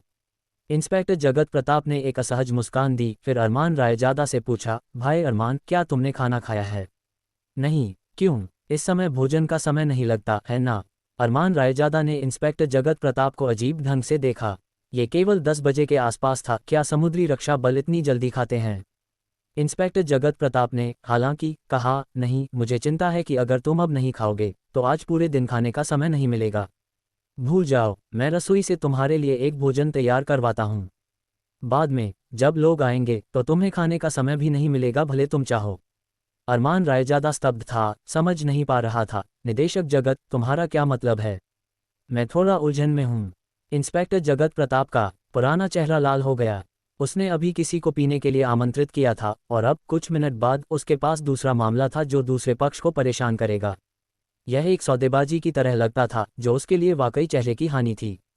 हालांकि जनरल विक्रम लांबा की सेहत और सुरक्षा राष्ट्रीय रक्षा के मामले थे और इसमें देरी नहीं की जा सकती थी। इस प्रकार उसे नर्मदा बॉर्डर कमांड की स्थिति को अरमान रायजादा को शुरू से अंत तक समझाना पड़ा। तुम्हारा मतलब है, नर्मदा बॉर्डर कमांड के उप कमांडर जनरल विक्रम लांबा लद्दाख में तैनात सैनिकों का निरीक्षण करने के बाद अचानक जहर से बेहोश हो गए और अब वह गंभीर स्थिति में हैं। अरमान रायजादा ने यह सुनकर भौहें सिकोड़ लीं। हाँ, हाल ही में दक्षिण पश्चिम में विभिन्न दक्षिण पूर्व एशियाई देशों की स्थिति काफ़ी अराजक रही है। म्यांमार में विशेष रूप से गृह युद्ध भी हुआ है। भारत और पाकिस्तान भी कश्मीर क्षेत्र में लगातार संघर्ष में हैं। इसलिए जनरल विक्रम लांबा ने सभी सैनिकों को सतर्क रहने और राष्ट्रीय रक्षा की सख्ती से रखवाली करने को कहा। कौन जानता था कि इस समय उसके साथ कुछ हो जाएगा। इंस्पेक्टर जगत प्रताप का चेहरा भी गंभीर था। अरमान रायजादा समझ गया था कि जनरल विक्रम लांबा भारत के दक्षिण पश्चिमी सीमा रक्षा के लिए कितना महत्वपूर्ण है। उसका जहर और गिरना अन्य देशों की साजिश भी हो सकता है। मैं समझ गया निदेशक जगत, चिंता मत करो, मैं अपना सर्वश्रेष्ठ दूंगा। अरमान रायजादा ने सिर हिलाया और सहमत हो गया। कुछ देर बाद किले के बाहर एक हेलीकॉप्टर उतरने की आवाज़ गूंजी। हालांकि इस हेलीकॉप्टर की गति अरमान रायजादा की उड़ने वाली तलवार जितनी तेज नहीं थी। भारत से बाहर उड़ना ठीक था, लेकिन अगर यह बाहर से भारत के अंदर उड़ता तो निगरानी रडार द्वारा एक अज्ञात वस्तु के रूप में पता लगाने पर घबराहट हो सकती। इसलिए देश के भीतर साधक आमतौर पर उड़ने वाली तलवार यात्रा से बचते हैं।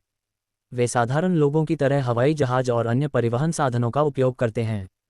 इसके अलावा हेलीकॉप्टर उड़ान से जयपुर शहर तक की दूरी बहुत दूर नहीं थी, केवल आधे घंटे की। विमान पर राष्ट्रीय खुफिया एजेंसी नियत विशेष इकाई का एक lieutenant colonel defence high command से आदेश पकड़े हुए सीधे अरमान रायजादा को हेलीकॉप्टर पर ले गया। विमान पर अरमान रायजादा ने इंस्पेक्टर जगत प्रताप को हाथ हिलाया और कहा, निदेशक जगत, तुम्हारी मेहमान नवाजी के लिए धन्यवाद, हम फिर मिलेंगे। ये कहकर हेलीकॉप्टर ने अरमान रायजादा और अनया मल्होत्रा दोनों को ले लिया और उड़ गया। हेलीकॉप्टर उड़ान का अनुभव बहुत अच्छा नहीं था, लेकिन ये तेज उतार चढ़ाव में था और इलाके से बहुत मांग नहीं करता था। जल्द ही हेलीकॉप्टर पूर्वी कमान पहुंच गया। सैन्य क्षेत्र ने जल्दी से अरमान रायजादा को सैन्य हवाई अड्डे पर ले गया, जहां एक लड़ाकू विमान पहले से तैयार था। अनया मल्होत्रा के लिए उसे रायजादा परिवार वापस भेज दिया गया। स्थिति की तात्कालिकता के कारण दोनों ने ज्यादा शब्द कहे बिना अलग हो गए। कर्नल अरमान रायजादा, यह मिशन हमारे सैन्य क्षेत्र के एक का पायलट मेजर जतिन दवे द्वारा तुम्हारे साथ किया जाएगा। मैं तुम्हें सफल मिशन की शुभकामना देता हूँ। सब कुछ देश के लिए। 5 सितारा लाल झंडे से रंगा एक लड़ाकू विमान धीरे धीरे हैंगर से बाहर निकला और रनवे पर रुक गया। आगे के रनवे पर ग्राउंड क्रू का एक समूह व्यस्त था। स्वागत कर्मी ने अरमान रायजादा को देखा और बार बार पूछा, कर्नल अरमान रायजादा, क्या तुमने पहले कभी लड़ाकू विमान में उड़ान भरी है? नहीं, अरमान रायजादा ने जवाब दिया। स्वागत कर्मी ने ये सुनकर भौहें सिकोड़ लीं। लड़ाकू विमान की गति साधारण नागरिक विमान से कई गुना तेज है और शारीरिक तनाव भी भारी है। जो लोग पेशेवर प्रशिक्षण से नहीं गुजरे हैं, वे पहली बार लड़ाकू विमान में सवार होने पर आसानी से चक्कर, मतली, उल्टी और रक्तचाप में अचानक वृद्धि का अनुभव कर सकते हैं। अरमान रायजादा समझ गया और तुरंत कहा, ये ठीक है, मैं उत्कृष्ट स्वास्थ्य में हूँ। अरमान रायजादा तो उड़ने वाली तलवार को नियंत्रित कर सकता था, लड़ाकू विमान की तो बात ही क्या। यह उसके लिए आसान था। हालांकि काओलूडाओ की अरमान रायजादा एक नागरिक कर्नल था और नर्मदा बॉर्डर कमांड में एक कठिन मिशन करने जा रहा था। सैन्य क्षेत्र ने उसकी स्थिति पर विचार किया और पायलट को निर्देश दिया, मेजर जतिन दवे, कृपया विमान को स्थिर रूप से उड़ाएं। सब कुछ कर्नल अरमान रायजादा की अनुकूलता को प्राथमिकता दें, गति को द्वितीयक। विमान पर हेलमेट पहने लड़ाकू पायलट जतिन दवे ने अपने दस्ताने वाले हाथ उठाए, ओके सिग्नल देते हुए, कोई समस्या नहीं। लड़ाकू विमान में जगह बहुत तंग है। कॉकपिट में आमतौर पर केवल एक व्यक्ति के लिए जगह होती है। यह अधिक गोला बारूद के लिए जगह बचाने के लिए है। सौभाग्य से यह एक ट्रेनर जेट था जिसमें 2 सीटें थीं और अरमान रायजादा का कद मोटा नहीं था। अन्यथा अगर यह मोटा व्यक्ति होता तो शायद कॉकपिट में फिट नहीं होता। सुरक्षा उपकरण पहनने के बाद अरमान रायजादा ने आगे के पायलट को ओके जेस्चर दिया। उसी समय वह लड़ाकू विमान को देखने लगा। ये वर्तमान में भारत का सबसे उन्नत 5वीं पीढ़ी का लड़ाकू विमान था। अमेरिकी रैप्टर F-22 लड़ाकू के मॉडल पर आधारित, ठंडा, चमकदार चांदी का बाहरी हिस्सा। इसकी पूरी आकृति आकाश में उड़ते विशाल बाज की तरह थी, जो मैक 3 तक की गति से उड़ सकता था, यानी लगभग 3600 किलोमीटर प्रति घंटे की गति। पूर्वी कमान से नर्मदा बॉर्डर कमान तक की दूरी लगभग 3000 किलोमीटर से अधिक है। लड़ाकू विमान का उपयोग करके इसे 1 घंटे में पहुंचा जा सकता था। अगर यह नागरिक विमान होता तो कम से कम 5 घंटे या अधिक लगते। इस पल अरमान रायजादा के हेलमेट से एक आवाज आई, कर्नल अरमान रायजादा, मैं उड़ान भरने वाला हूं, कृपया मजबूती से बैठें। मैं स्थिरता बनाए रखने की कोशिश करूंगा, लेकिन तुम्हें अभी भी कुछ असुविधा होगी, लेकिन थोड़ी देर बाद बेहतर हो जाएगा। अनुमानित उड़ान समय 45 मिनट है। ठीक है, मैं समझ गया, मैं तैयार हूं, तुम उड़ान भर सकते हो। अरमान रायजादा ने गहरी सांस ली, फिर गहरी आवाज में जवाब दिया। जैसे ही अरमान रायजादा की आवाज फीकी पड़ी, विमान धीरे धीरे कंपन करने लगा, फिर धीरे धीरे टैक्सी करने लगा। दोनों तरफ का दृश्य तेजी से पीछे हटने लगा। 12 सेकंड बाद विमान अचानक ऊपर उछला, आकाश में गोली की तरह छूट गया।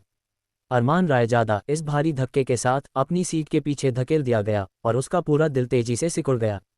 कुछ सेकंड बाद तक जब लड़ाकू विमान सफलतापूर्वक साफ नीले आकाश में लॉन्च हुआ, तब दबाव धीरे धीरे कम हुआ। हालांकि केबिन के बाहर साफ नीला आकाश देखकर अभी भी अरमान रायजादा को थोड़ा चक्कर आ रहा था। अध्याय 638। कर्नल अरमान रायजादा, हम अभी भी चढ़ रहे हैं। लगभग 10 सेकंड में हम 8000 मीटर की ऊंचाई पर पहुंचेंगे, फिर मैक 2 पर हाई स्पीड क्रूजिंग में प्रवेश करेंगे।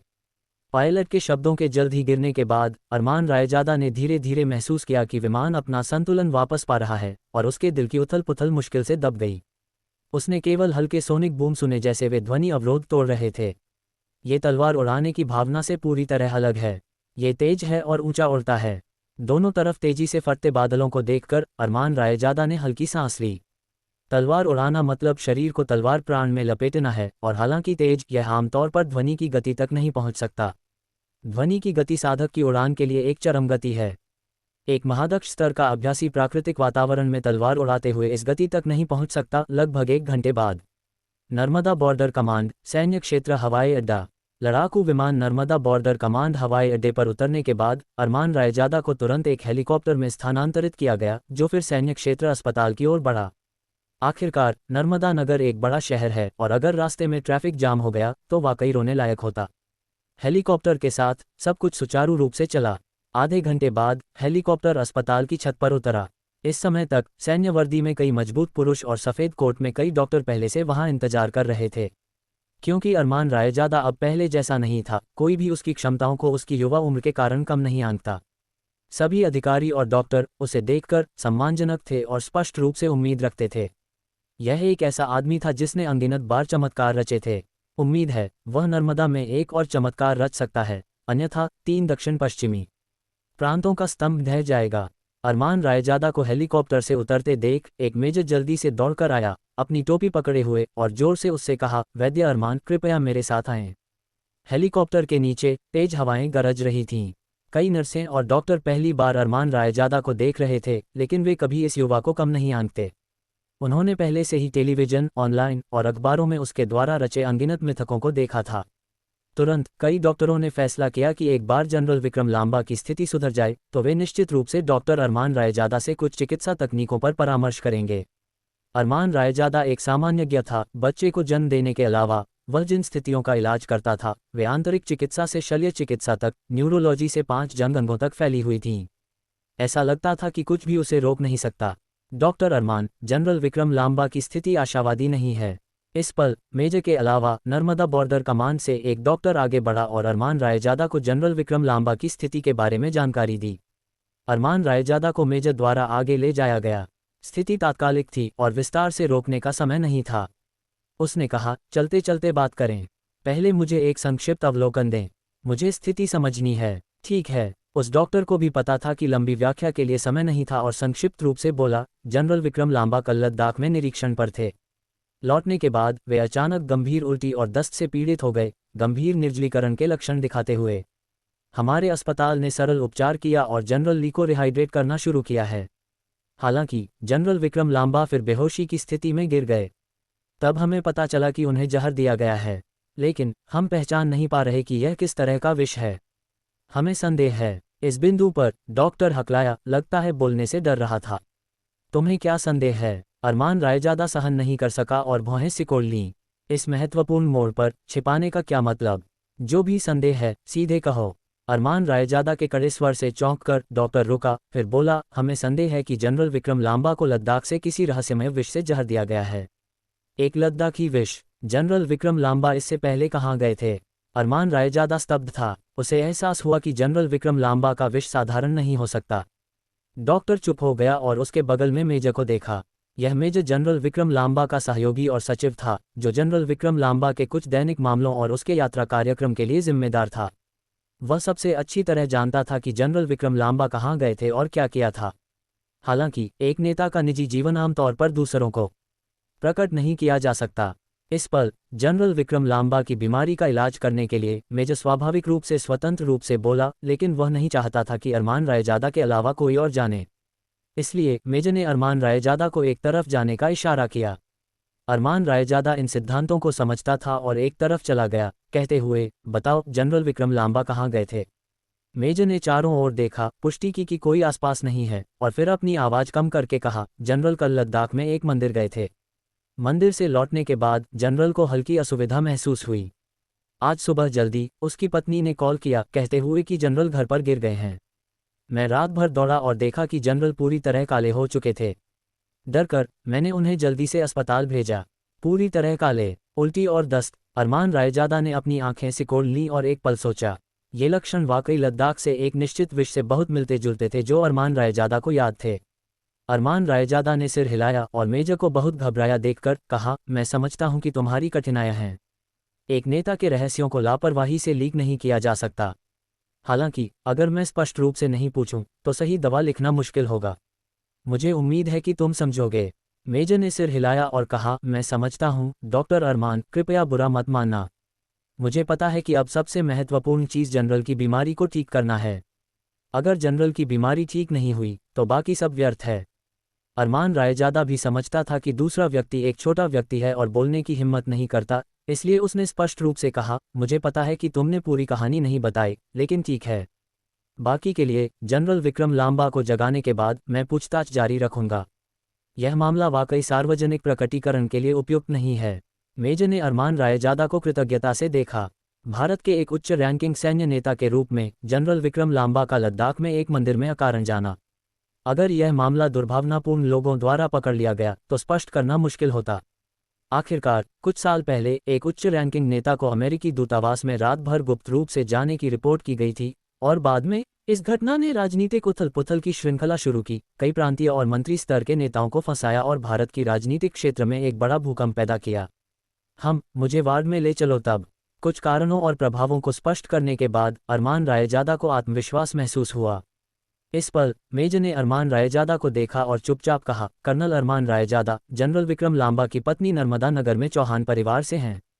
मैंने सुना है कि तुम और मिस्टर अरविंद चौहान उम्र के अंतर के बावजूद करीबी दोस्त हो। जनरल ली की पत्नी ठीक मिस्टर अरविंद चौहान की जैविक बहन हैं। दोनों परिवारों के रिश्ते को ध्यान में रखते हुए मुझे उम्मीद है कि तुम अपना सर्वश्रेष्ठ दोगे। मेजर शायद डरता था कि अरमान रायजादा का विक्रम लांबा से मजबूत संबंध नहीं है और इसलिए इलाज में पूरा प्रयास नहीं करेगा। वह जानता था कि जनरल विक्रम लांबा की बीमारी लद्दाख मंदिर से उत्पन्न हुई है और इसे ठीक करना निश्चित रूप से बड़ी कीमत पर आएगा। कुछ डॉक्टर परिवार या संबंधों के बिना मरीजों के लिए अपना पूरा प्रयास नहीं करते, विशेष रूप से अरमान रायजादा जैसे डॉक्टर जो एक पौराणिक आभा रखते हैं। उनका इलाज पारंपरिक चिकित्सा पर आधारित नहीं था। यह अत्यधिक संभावना है कि यह उनकी अपनी साधना की बड़ी मात्रा का उपभोग करेगा। यह मेजर जानता था कि चौहान परिवार साधकों का परिवार है। अरविंद चौहान कोई साधारण व्यक्ति नहीं है, और चूंकि अरमान रायजादा और अरविंद चौहान उम्र के अंतर के बावजूद करीबी दोस्त हैं, वह सबसे अधिक संभावना है कि कोई साधारण व्यक्ति नहीं है, बल्कि उन रहस्यमय साधकों में से एक है। अन्यथा ये समझाना मुश्किल होता कि अरमान रायजादा इतना युवा होते हुए इतनी उत्कृष्ट चिकित्सा कौशल कैसे रखता है। अध्याय 639। अरमान रायजादा ने मेजर के कंधे पर थपथपाया और कहा, जनरल विक्रम ने देश की सीमाओं की रक्षा करके महान सेवा की है और मैं उनकी बहुत प्रशंसा करता हूँ। चिंता मत करो, मैं अपना सर्वश्रेष्ठ दूंगा। अगर कोई कठिनाइयां हैं तो मैं निश्चित रूप से तुम्हें पहले सूचित करूंगा। मैं इलाज के दौरान कुछ नहीं छिपाऊंगा। मैं ऐसा काम नहीं करता। डिंगेलिंग। जैसे ही अरमान रायजादा ने बोलना समाप्त किया, निश्चित रूप से अरविंद चौहान का कॉल आ गया। हेलो भाई अरमान, तुम कहाँ हो? यह एक तात्कालिक जीवन बचाने वाला मामला है। मेरे जीजा को लद्दाख में एक गंजे भिक्षु ने नुकसान पहुंचाया है। मेरी बहन आज सुबह आए और मुझे लंबे समय तक गिड़गिड़ाती रही, लेकिन मैं वाकई कुछ नहीं कर सका। मुझे पता है कि तुम्हारी चिकित्सा कौशल उत्कृष्ट हैं और इस बार तुम्हें अपने पुराने भाई की मदद करनी होगी। हमारे परिवार में 3 भाई हैं और केवल एक बहन। अगर मेरे जीजा को कुछ हुआ तो हमारा पूरा परिवार शांति नहीं पाएगा। ये सुनकर अरमान रायजादा ने तुरंत महसूस किया कि दुनिया वाकई बहुत छोटी है और सहन नहीं कर सका, लेकिन कहा, हेलो भाई अरविंद, मैं अभी नर्मदा बॉर्डर कमांड अस्पताल पहुंचा हूं। मैं ज़्यादा नहीं कहूँगा, मैं जनरल विक्रम लांबा को देखने जा रहा हूँ। ठीक है, तुरंत आओ, मैं वार्ड के दरवाजे पर हूँ। अरविंद चौहान ने फ़ोन काट दिया। उसके आसपास चौहान परिवार के लोग सब इकट्ठे हो गए।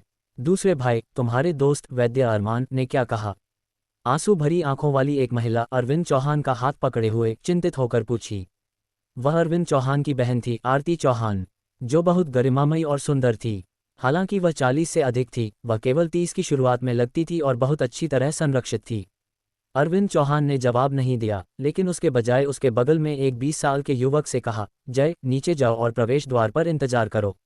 अरमान रायजादा पहले से नीचे पहुंच गया है। याद रखो, विनम्र रहना। हमारा चौहान परिवार अब मदद मांग रहा है। जय चौहान ने सिर हिलाया और कहा, दूसरे चाचा, चिंता मत करो। अंकल अरमान मेरे आदर्श हैं। बोलने के बाद जय चौहान अरमान रायजादा का इंतजार करने के लिए लिफ्ट की ओर दौड़ा। इस मंजिल पर वार्ड को पूरी तरह सील कर दिया गया था। हर जगह सैनिक पहरा दे रहे थे। विशेष पास वाले सैनिकों को छोड़कर केवल चौहान परिवार ही स्वतंत्र रूप से आ जा सकता था। डिंग। जय चौहान को ज्यादा इंतजार नहीं करना पड़ा, इससे पहले लिफ्ट पहुंच गई। एक 30 साल के मेजर को निकलते देख उसने उसे अपने चाचा के सैन्य सचिव के रूप में पहचाना। उसके साथ आने वाला व्यक्ति निश्चित रूप से अरमान रायजादा, अंकल अरमान, होना चाहिए, जिसे उसने कभी नहीं देखा लेकिन अपने दूसरे चाचा और पिता से कई बार चर्चा सुनी थी। वह जल्दी से आगे बढ़ा और कहा, अंकल अरमान, मैं जय चौहान हूँ। मेरे दूसरे चाचा अरविंद चौहान ने मुझे तुम्हारा स्वागत करने के लिए भेजा है। हालांकि जय चौहान के शब्द आधे में रुक गए। वह लंबे समय से जानता था कि यह अंकल अरमान युवा है, लेकिन धिक्कार है, वह बहुत युवा था। वह खुद से बहुत छोटा लगता था, क्योंकि जय चौहान ने चौहान परिवार की विशेषताओं को विरासत में लिया था। वह 20 साल का एक मजबूत आदमी लगता था, बड़ी झाड़ीदार दाढ़ी के साथ। लिकुई जैसी दिखने वाले, गोरे चिट्टे, विद्वान जैसे दिखने वाले अरमान रायजादा से मिलकर उसे अंकल कहना काफी दृश्य था। सब तुरंत हंस पड़े। अरमान रायजादा भी बेहद असहज था और कहा, मुझे अंकल मत कहो, बस अरमान रायजादा कहो या डॉक्टर अरमान। अंकल अरमान, तुम मेरे पिता और दूसरे चाचा के दोस्त हो, इसलिए यह नियम नहीं तोड़ा जा सकता। इसके अलावा तुमने मेरी दादी को बचाया और मेरे दूसरे चाचा की मदद की। इस बार तुम मेरे जीजा के मामले के लिए यहाँ हो, इसलिए तुम्हें अंकल कहना मेरे लिए नुकसान नहीं है।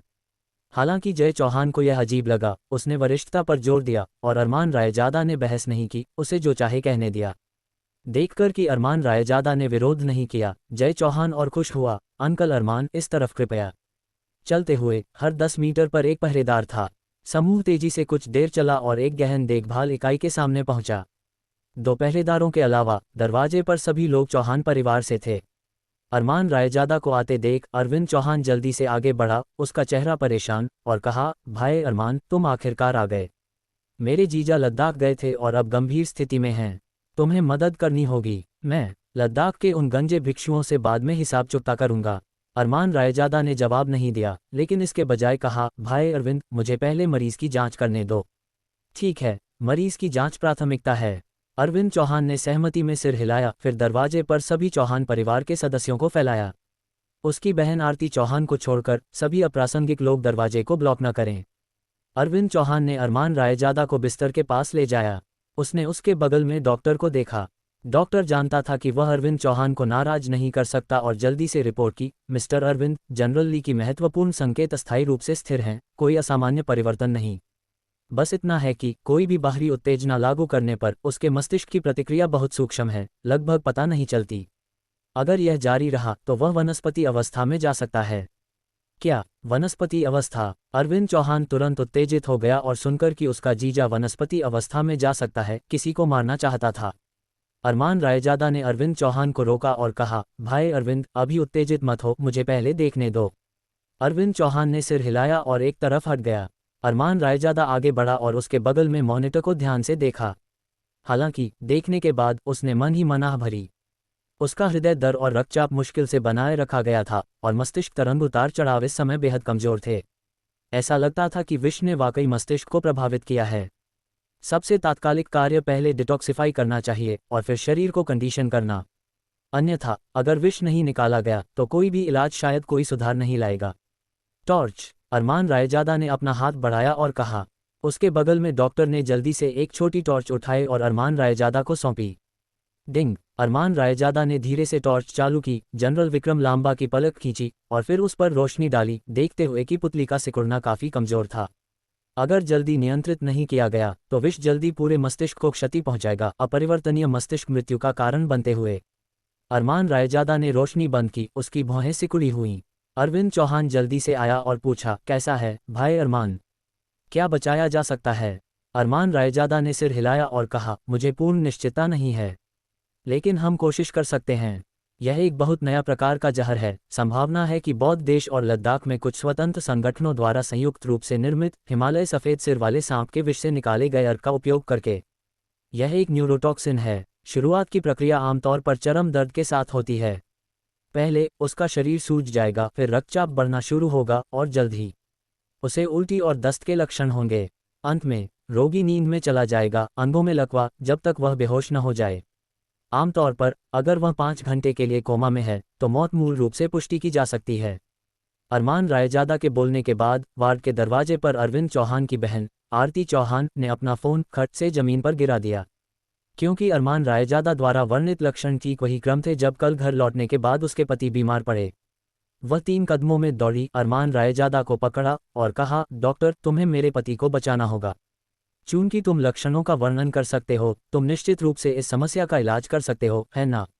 इस पल सभी की आंखें उम्मीद से अरमान रायजादा की ओर मुड़ी।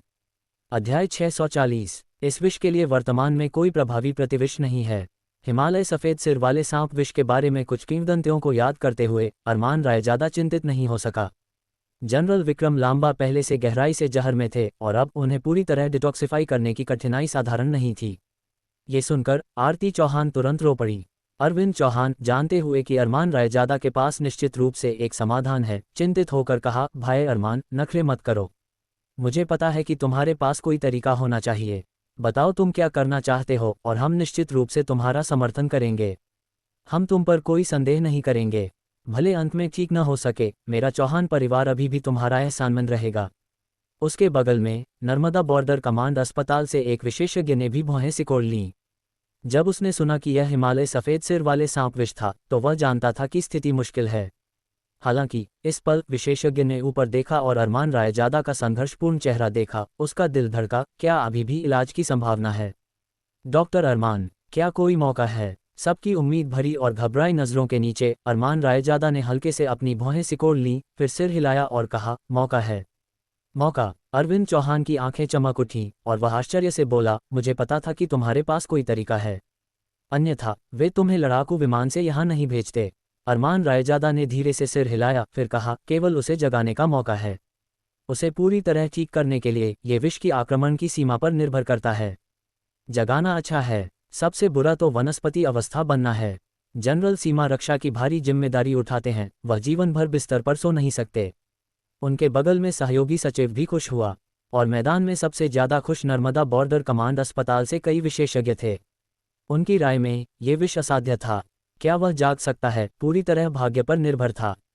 अप्रत्याशित रूप से अरमान रायजादा अभी भी मरीज को जगा सकता था। बाद में इलाज करते समय उन्हें ध्यान से देखना होगा।